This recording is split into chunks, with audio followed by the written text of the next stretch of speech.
Awesome. Welcome to Metagov Seminar, everyone. And today we have Ted Rao from Sociocracy for All.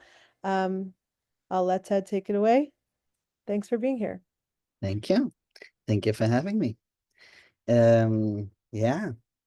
So I'm one of the co-founders of Sociocracy for All. That was in 2015, 16, something like that. Um, my path to sociocracy was that um, I my first career was in academia in linguistics, and that brought me to the US from Germany in 2010. And I moved into an intentional community that was and is still using sociocracy, and that got me all kinds of excited. And that world sucked me in completely. The world of organizing and how to organize, how to set up organizations in a way so that they're effective and fun. I have my slides here, putting those in the chat. That should work. It's still on Canva. I decided to keep it simple since this is just going to be a brief 15-minute thing, at least my part of it. So, as Liz was saying, this is in a way responding to a misconception that is floating around.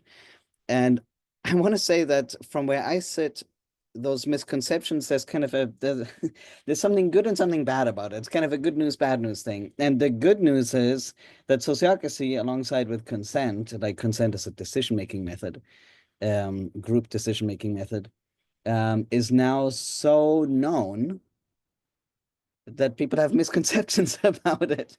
That's different from 10 years ago, right? 10 years ago, people had no real knowledge about this. Like I know that because I went to events and people had no idea what sociocracy was. And now I come to events and people are like, oh yeah, sociocracy, I know about that. Hold on, why is my phone ringing right now? Okay, I'll ignore it. Actually, sorry, since I have sick kids, I'm afraid I have to look at this.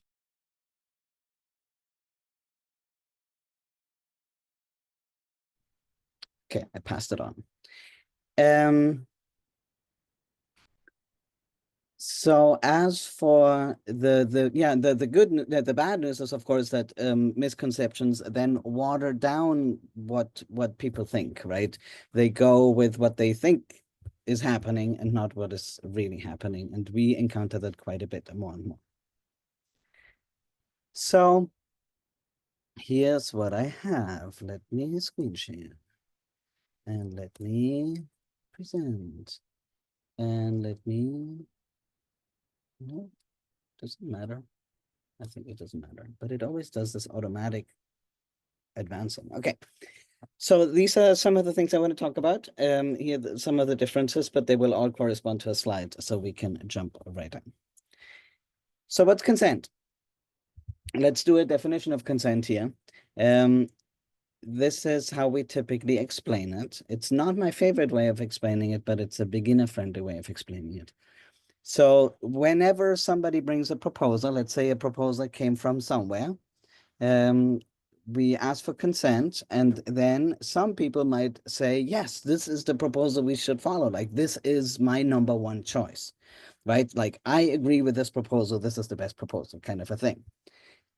And then, of course, if everybody says that, that proposal would pass. But there is also the other group of people that might say, well, this is not my number one choice, but I don't object. There is no reason not to do this. And that is, as you can see here, counted into consenting, which means consent is defined as you don't object.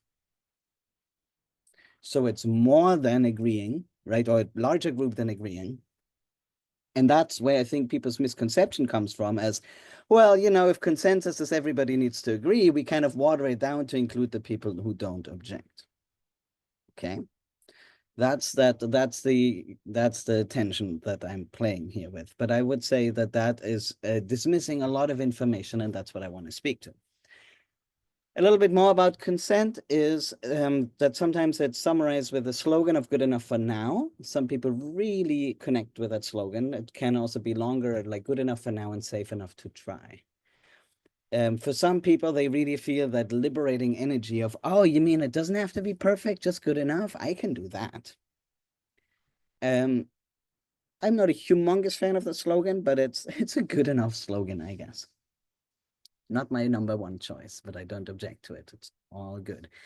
There is, if people summarize it as good enough for now, they are leaving out a part, which is the safe enough to try.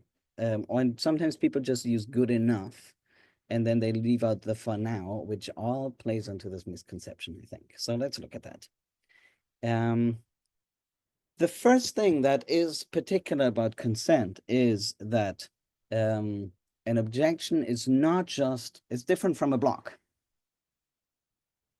It has a more narrow definition of than just saying no. An objection needs to show how the proposal is at odds with the aim of the circle or the organization, so of the team, or other standing agreements. Like, let's say you want to make a new policy about something, but it's a total conflict with an agreement that you made last week. Somebody should probably point that out.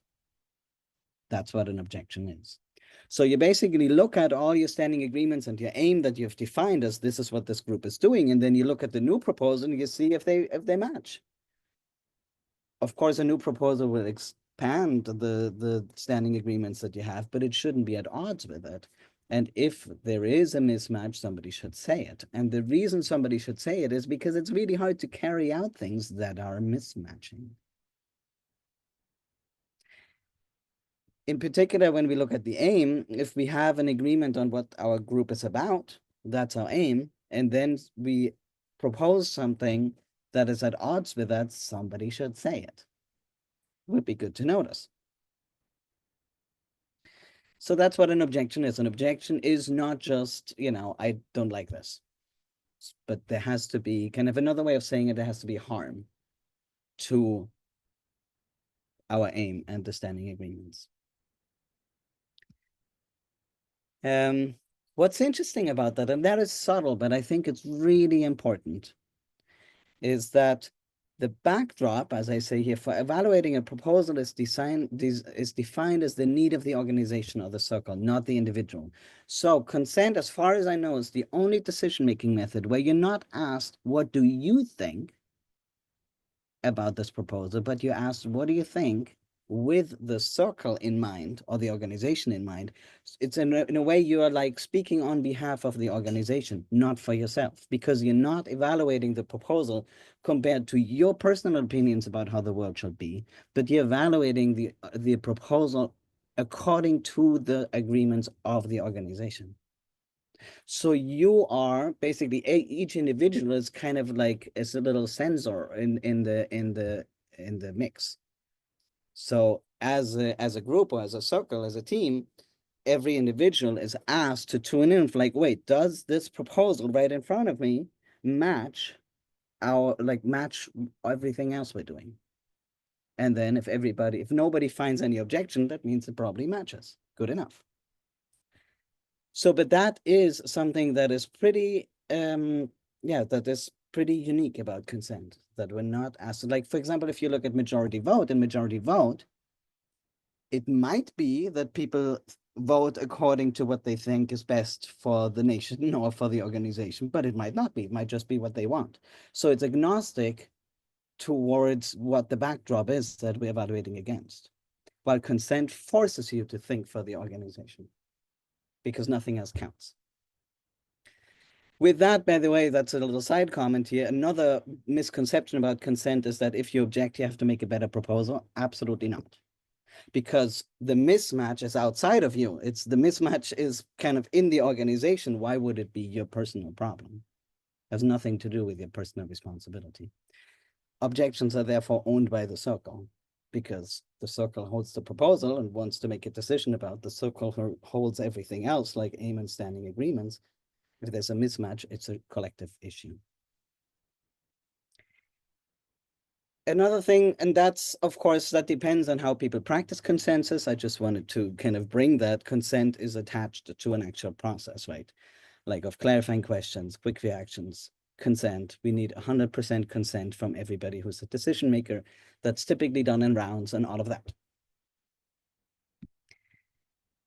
that comes with a process also of what are the things that we can do if there is an objection.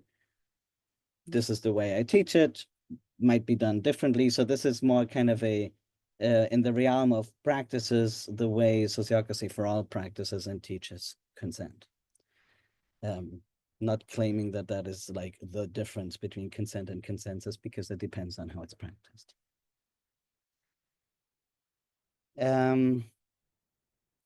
What's interesting about this is that we actively, to kind of have that bias for action that consent comes with, we actively teach these other methods of what we can do if there's an objection. Like one of them is, for example, to shorten the term of how long this proposal would be in effect. If somebody proposes to try out this new membership policy for a year, and somebody says, "Ooh, I'm really worried about this and this and this and that," we could say, "Okay, can we try it out for 2 months?" The interesting thing about that is that we don't change in that case, we wouldn't change the proposal per se. We're just changing how long we try it out. Same with this one, which is slightly more advanced. Another difference or another particularity about consent is that only members of a circle that holds a certain domain can object. So if this circle is making a decision by consent about a topic in the domain that they hold, nobody else from the outside can object. That is speaking to the misconception that in sociocracy, everybody can object or has a say if they are affected. That is incorrect. So sometimes people say like, oh, in sociocracy, everybody who's affected by a decision has a say in the decision. That's not true, because you only have a say in a decision if you're a member of the circle that holds the domain. Those domains and those circles tend to be set up in a way so that the people who are most affected by the decisions are in that circle. But that's not a given. Let me give an example. Let's say you have a circle that is making decisions about website. Ideally, you have the people who are working on the website in that circle. Therefore, if you make changes to the workflow around website, the people who would be affected by that would be the members of the circle. That is good, right? But that's not always something that can be done. Let's say we have a circle that, for whatever reason, holds the domain of the pay rate calculator or something like that, like pay, salaries, tiers, remuneration in general. Then it could be that, let's say, finance circle holds that, makes a decision, and has decision-making power in that domain, but everybody in all other circles, their pay rate changes too. So that's an example where it's actually wildly different, whether those affected make a decision or those who own the domain. And that misconception leads to quite a lot of tension if people don't get that. That's why the people who perpetuate the misconceptions about sociocracy make my life actively harder, because then I have to get that out of people again, that expectation. Right, this is a little bit more, so I'm close to the end. No idea what time it is, but I think we're good. Is that one thing that is particular about consent that can or cannot happen in consensus? So consensus is agnostic towards that one, is that consent is intentionally built for rapid prototyping. So let me say more about that. So I said about this piece about shortening the term. So trying something out for a while, right? So if there's an objection, these are the options that we have. We can amend the proposal, we can shorten the term, we can measure the concern. Shorten the term I've already spoken to. Amending is obvious. Measure the concern is a really interesting one. And that is where we move ahead with a proposal, but we agree on an early warning system. So let's say I have a proposal that might change how many donations or how many people show up at a regular event. And now I object and say, I don't think it's good if we do this proposal because it will lead to fewer people coming into this and that, or fewer people donating, whatever it might be. And now there is an option to integrate an objection by saying, how about we do it the way it was proposed, but we're going to track every week the number of people or donations or whatever we're worried about. And we could even define a threshold that if we fall under that, immediately the policy comes up for review. So that, and the real important point for me here is that it is built in a way so that the application of the policy in the real world has the last word and not our conceptions about it. So everything is set up, the whole kind of lower threshold for objecting. Everything is built not to water it down, but actually to keep the last word on the practice and the implications that we see once we implement it, instead of front loading it and hypothesizing about what might happen and making sure everybody is 100% comfortable and has that as their first choice. You see what I mean? So either we do all the talking kind of in the meeting and we respond to everything that people might have and that might come up, in which case we would talk a lot. Consent is actively built to get a show on the road and have that be the proof of the pudding.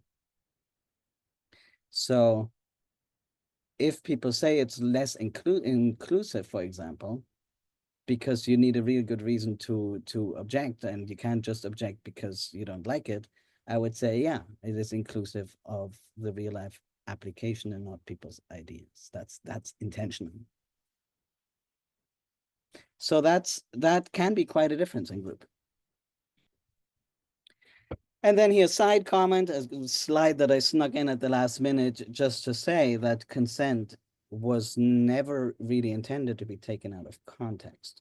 It is a part of sociocracy, and sociocracy is more than consent. So consent is designed for that particular use case where we have a small group, distributed and clear domains, where we do rounds, where we consent to the agenda, and that's important because we consent to the agenda, and that way we already have a say on which proposal makes it onto the agenda. We have defined soccer membership, so this is not a drop-in situation. This is the people who have some rapport with each other and hold the domain responsibly have a decision-making power situation. Where we have information flow between circles, where we have a clear distinction between what needs to be decided together by consent and what are operational decisions that anybody can make. Where the people who facilitate have been selected by consent, where we have term ends and where we have feedback processes baked in. All of that is what makes sociocracy, and then all of those are conducive to consent working really well.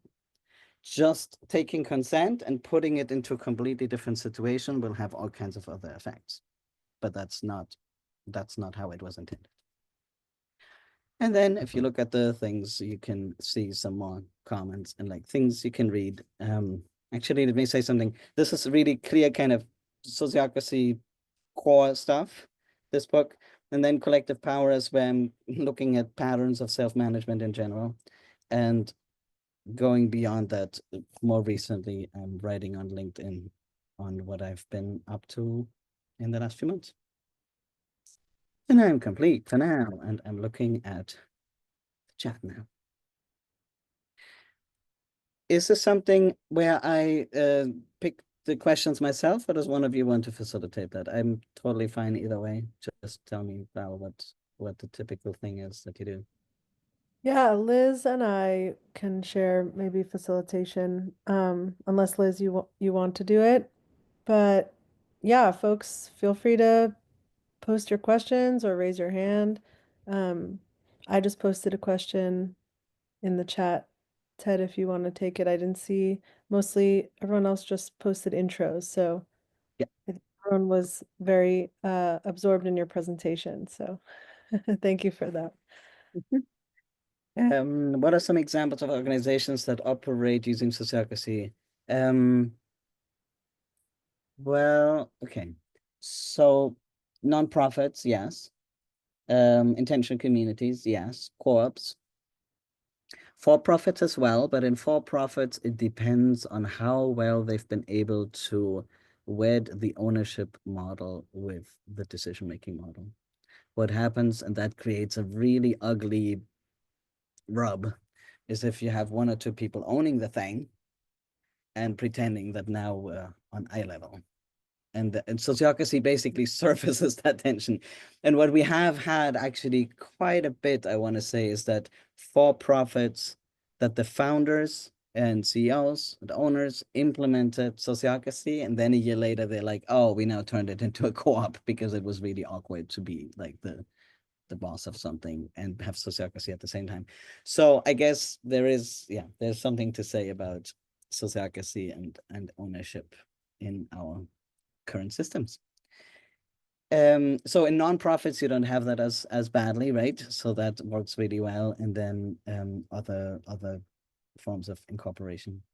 And in terms of size, it's fairly common and I think works the best in groups between 50 and 200, and that's also the size that we see.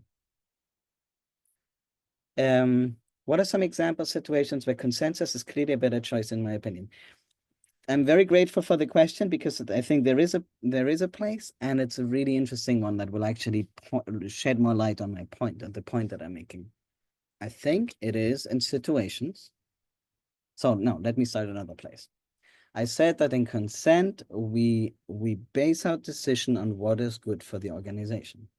So in a way, if I'm, for example, making a decision in my role as whatever I am, let's say, like some role that I hold in my organization that places me in a circle, I am now serving in my role in serving the organization that has some aim, right?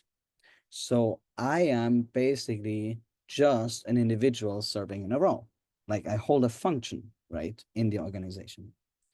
In that case, I think it's really valid to say, well, it's not about what Ted thinks, about what Ted thinks in his role as so-and-so serving the organization with the following aim.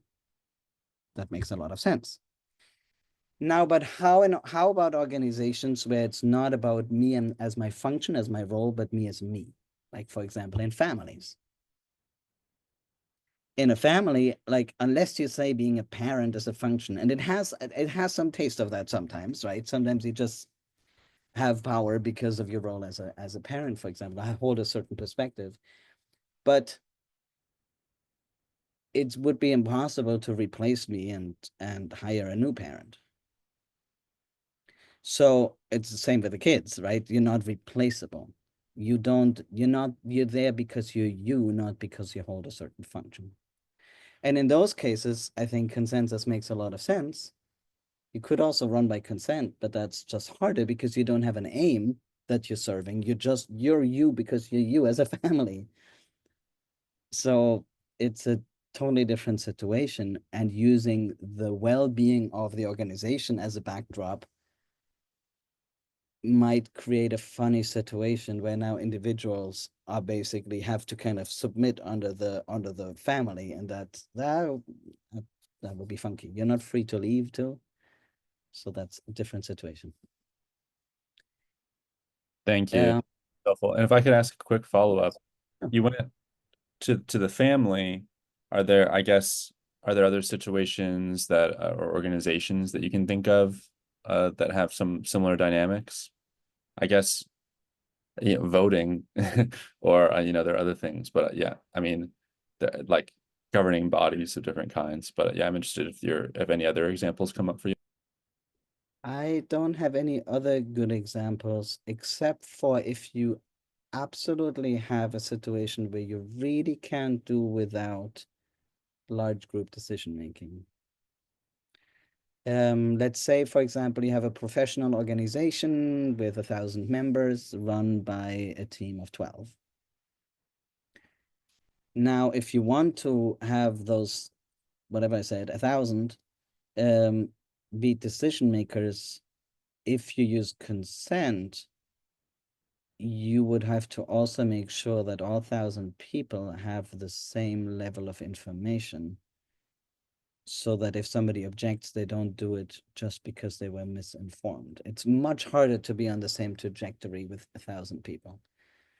And consent, as I said, was designed for a situation where you have small groups that hold a particular domain, have expertise in that domain. With 1,000 people, I would say the larger the group, the more likely it is for people to have all kinds of odd objections that are not coming from the daily or weekly work of seeing what's obvious in a given context. They don't have the context knowledge and the situational knowledge about that situation.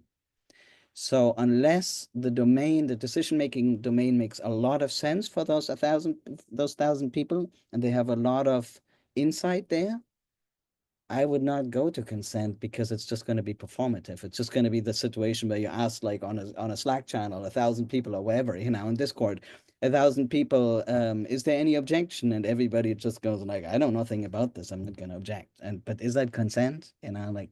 So sometimes it's used in that way. I'm like, okay, now we've just basically created a situation where those in some inner circle have more insight and set what proposals make it out and what kind of information, or similar in sortition-based things, for example. I worry about that effect. So anyway, those are situations where I'd say, no, that's simply not made for that.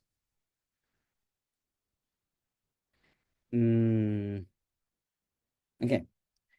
Let me look at this. I'm going to introduce the concept of priority of constituency that specifies the order of preference for what is best for who. In that case, prioritizing the interest of the end user over the spec writers. Okay. How's the best interest of those impacted downstream representative objections have to be found? Yes.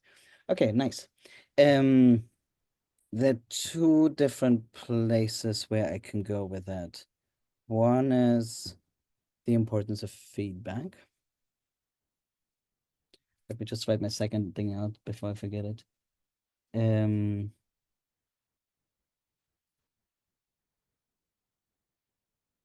So the importance of feedback to make a decision that works for everybody impacted, although they might not be decision makers. So one way is to make everybody decision maker is impacted, right? And the other way is to get feedback from those and keep the decision in a group small enough to digest all the information.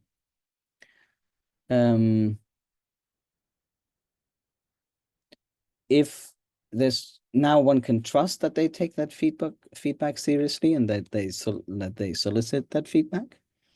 I would say in an organizational context, I would typically trust that because you're in the same boat. And outrage is not a useful way of, like, it's not a constructive way of running an organization. Like, for example, going back to the pay rate, if you decreased everybody's pay by 30% without getting them on board and hearing the feedback, there's just going to be outrage and chaos. That's not helpful. But if you May I clarify my question a little bit? yeah, okay, yes, I'm yes. sorry. I love where you're going, and I hope you can come right back around to it. I'm Okay. talking about downstream users of technologies who maybe are not consenting and are not part of an organization, but Yes, whose interests need to be represented yes, somehow yes. vis-a-vis the organization. And the same thing happens also with non-members. You can ask them you can survey them. Like getting feedback even from non-members is the same. So same answer. But the second part of my answer is if you wanted to make it enforceable that they get that feedback and take a certain stance into consideration, you could have an overarching policy that then everybody is bound by, that would somehow bake that prioritization into decision making of everything downstream. So if you, let's say, had some, because we have the nested circles, right? If you go to whatever higher level where you could make that decision and hold that domain, you could make a decision here that now binds everybody below or everybody in the whole organization, really. So you could hardwire it that way. I'm not a huge fan of that. I would only do it if you absolutely have to, because the more constraint you build for everybody, the harder it is to operate, but it is possible.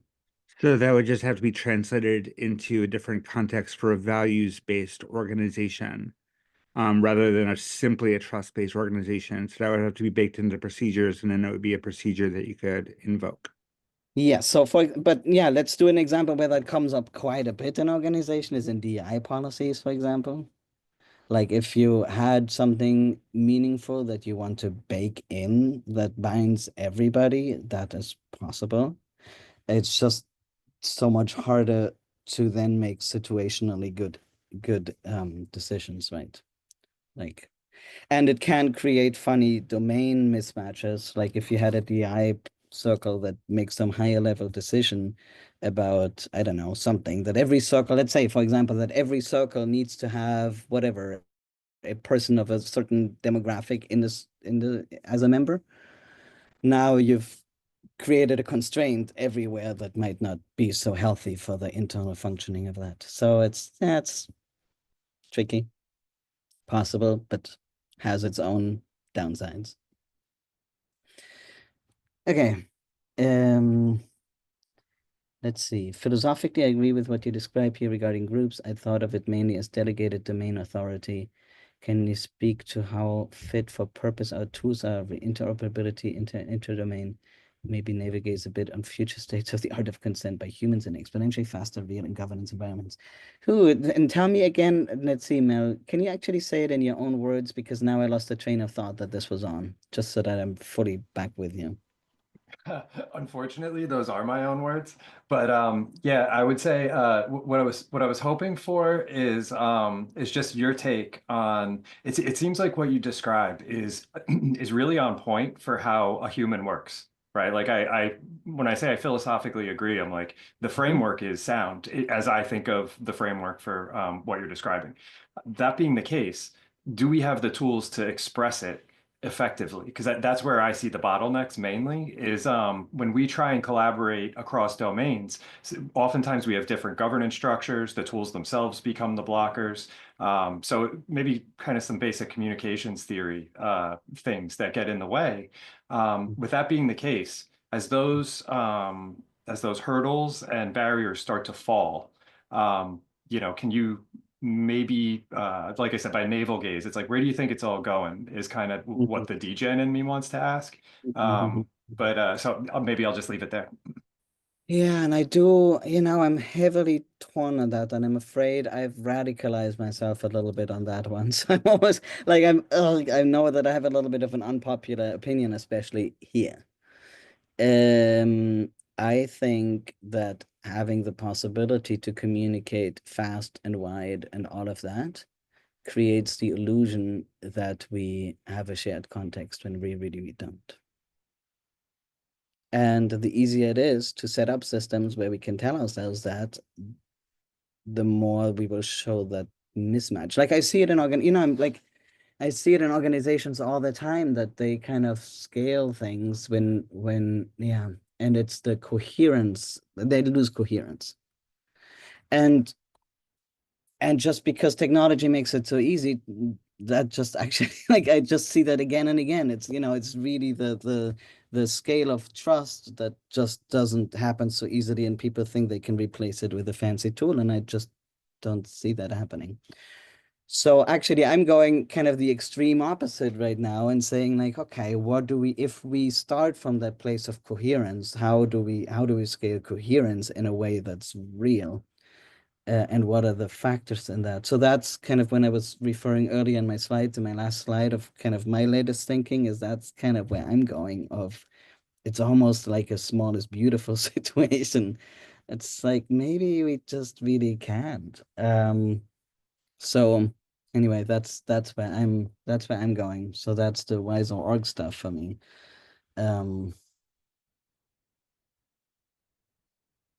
For example, just as one example, if we have a tool that lets us get like a survey to 5,000 people,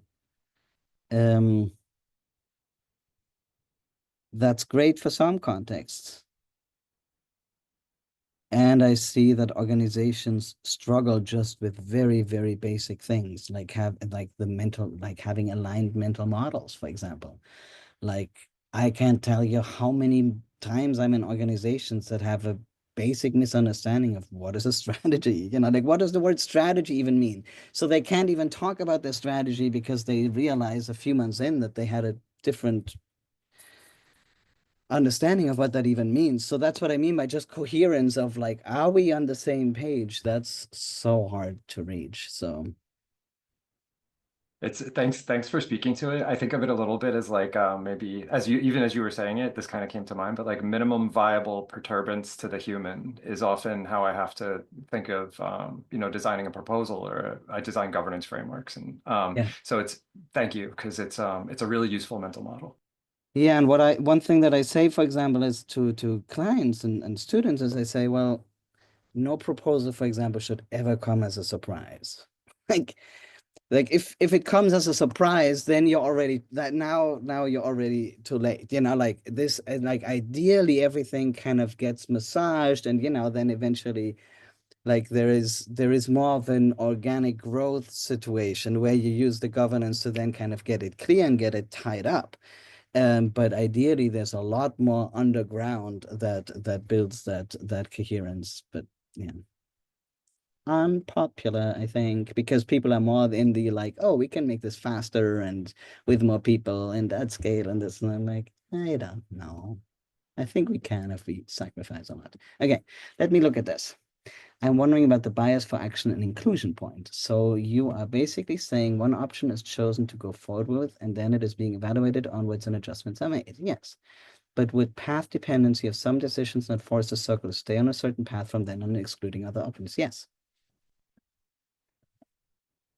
That is a trade-off that is made. Yes. It is interesting, it is possible to take a different, like to kind of backtrack and take a different path. You can do that. And the good thing is because of the localized decision making, it's actually somewhat easy because typically that path, whatever that might be, affects only a part of the organization, and you don't have like you can kind of only work it out in that pocket and actually jump to a different path.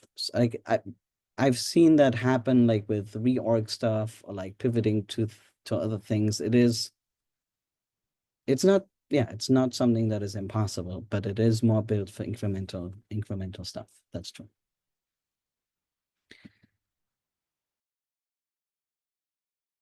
That path, but then the decentralized decision making and clear autonomous domain and all of that keep the door open for switching. That's why the combination I think is good. All right.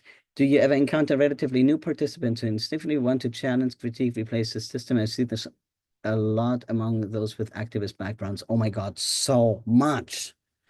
I sometimes joke, this is more like backroom conversation sometimes that I have with my colleagues of just like, how many people before they want to use a phone have the urge to invent a phone? I don't. Other people I don't see that haven't. Talk about governance. Everybody wants to reinvent it. Like what? Like it's just insane. And I understand, and I really have a lot of compassion and affection for wanting to own your own system. But I can't tell you how many times I've literally held a client's hand to watch them reinvent it. It's like, oh, like, and then they're like, oh, maybe we should have smaller groups. Like, yes, you should, Oh, and maybe we should, have a connection between groups. Yes, brilliant. Do it. I could have told you that a long time ago. It's like, it's wearing me out. And I think it's the single one thing that is wearing me out in my work, of just watching it again and again and again. I don't know what that is. If somebody has an answer to me that would put me into a calmer place about it, I would really appreciate it because it's exacerbating. Yeah, I mean, on that Yeah, go ahead. Yes, Daniel. on that theme, something that Seth Frey talks about a lot, and something he's really been developing, is the idea that all governance is onboarding. And you're really saying, how do you bring someone in, and how do you tell them a story such that by the time they're online, they really no longer feel that disidentification? As I think something that has been an interesting line of thinking to think about. So that's kind of what I would throw out as to respond to that or provide some glimmer of hope. Yeah. And that's also where I'm really interested in Metagov and all of the similar efforts of just also increasing. There's tooling, but there's also upskilling and the conceptual clarity, right? Because one thing that I encounter quite a bit is that people want to reinvent governance who do not fully understand what the purposes of governance, like the people that tell me, oh, we don't need sociocracy, we're going to use open space to run our co-op. I'm like, that's not the same thing, like, what do you mean? But there's been, I think, so much energy and so much attention to these group technologies, which is wonderful. I'm totally in the boat on that one. And I think not quite enough, just basic conceptual clarity on what tools do we need to run something reliably and where's their choice. And that I think leads to the reinventing. Like, it's not that you can just randomly, like, for example, the modularity, that's actually a riff that goes through the sociocracy world as well.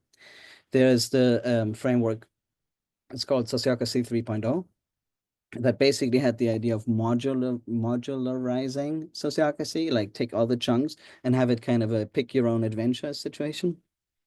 And that basically means that people, I mean, the good thing about that is, talking about the onboarding comparison, the good thing is that an organization can kind of choose what they're ready to choose, right? They kind of pick from the menu.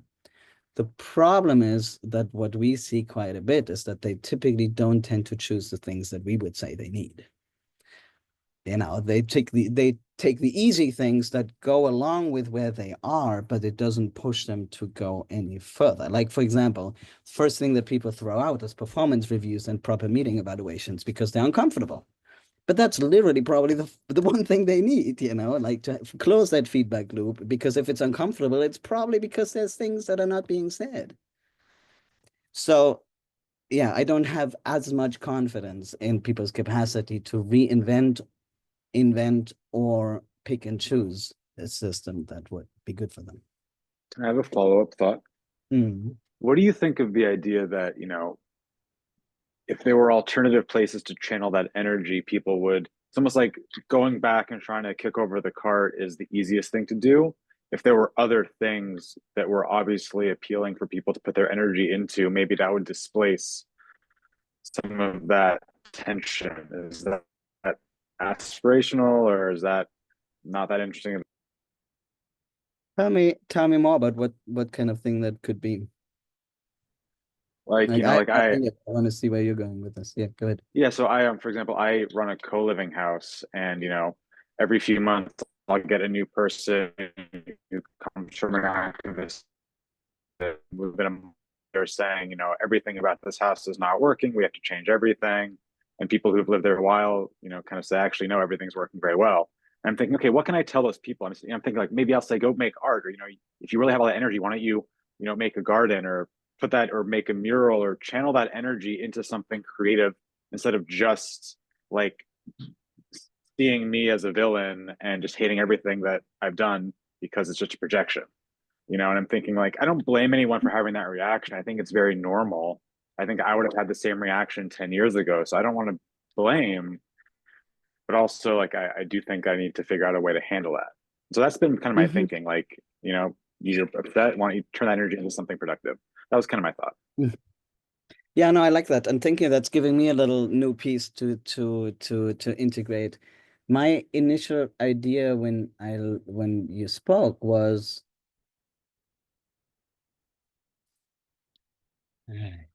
yeah.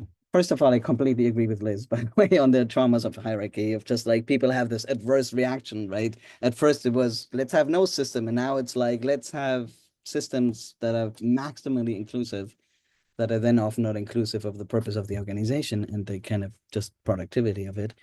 But what would be quite cool, and that's what I'm baking in my head, is there's kind of the distinction between governance as, and I describe it in my most recent things, I basically describe it as very parallel to a claiming selfhood and taking ownership of, almost like taking ownership of your body. Like, you need to have control over your body as a human being. That's why there's all kinds of social or cognitive things to do that for us. In the same way, an organization needs to have collective agency on that level. As soon as that is taken care of and supplemental, is that a word, to it, I think we need to have ways to build that coherence that we were talking about. And I think one could pour more energy and passion into coherence instead of questioning governance. Let's use governance as is, things are taken care of. Like we know how to do things and who's holding what and it's happening. Yes. If you want to do more, let's have listening sessions. Let's have all kinds. There's so much good stuff. Let's have communities of practice. Let's have book clubs. Let's have upskilling, skill swapping. I don't care. Any of these things are supplemental and create more coherence and help us have better skills and more collective kind of trajectory and mental models. That would be fantastic. But then we don't have to pull the plug on those things that we do have, right? We don't need to undo structures that we have if they're good. Yeah, I mean, I feel like the metaphor there is like constitutional versus not, right? Instead of saying let's change the fundamentals every time, it's let's build on the fundamentals with something that's a bit more experimental and we just keep adding layers. I mean, that's not really an original thought. That's the idea of a constitution, but it's still a good idea. Mm-hmm. Sublimated, I'm learning the words here. What does that mean in this context? I think that was the word that you were looking for earlier.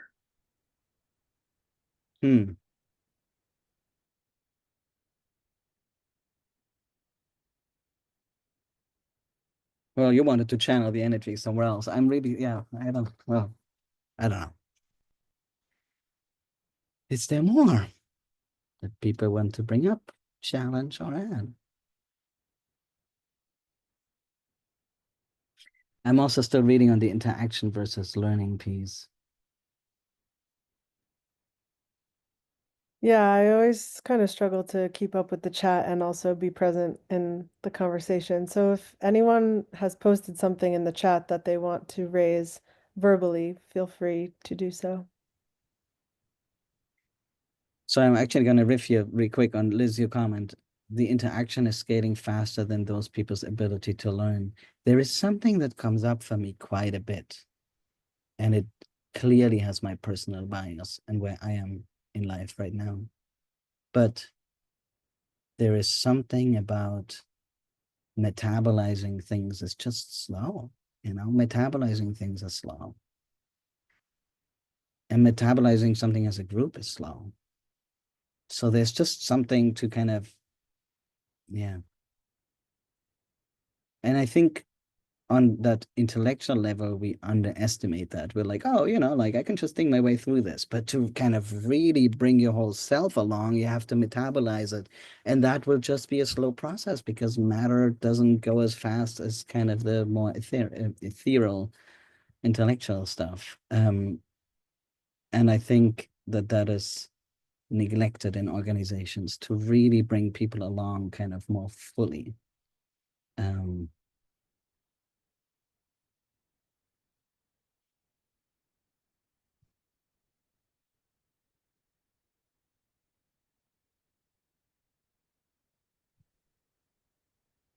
Yeah, so we have only about 4 minutes left, but any last questions or comments for Ted or based on discussions we've had thus far? It's been awesome.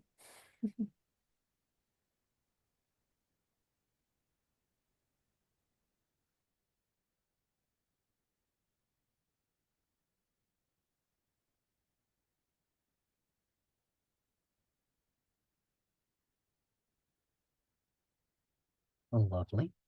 Oh, there's something. There's two things. In regard to the ability to learn and focus requires learning metabolizing. This process is slow as a group. It's even slower. Oh, I see. Yes. Yeah. I was like, I agree with this, but you're quoting me. That makes sense.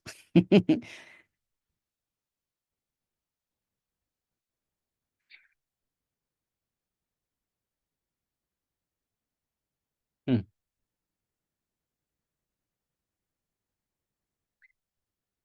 Yeah. I'm really curious about, or not curious about, my bet is on bioregional organizing because it makes so much sense. And that also, I guess, creates a different level of coherence. It creates a scale that people understand, like a human scale situation. Let's see what happens with that.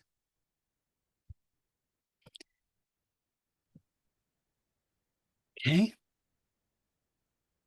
All right, well then I think Actually- it's time we end it here. And yeah, as Senti said, thank you, Ted, for sharing all these thoughts. I mean, so many provocations are floating in my mind, and I'm sure, yeah, in other people's mind as well. So with that, we'll continue discussion as we normally do in the Slack on the thread where either Liz's original proposal thread or the thread I created today about the seminar. But if folks have any further questions or want to engage with you, I know you're in the Metagov Slack, so people can, yeah, contribute to conversations there.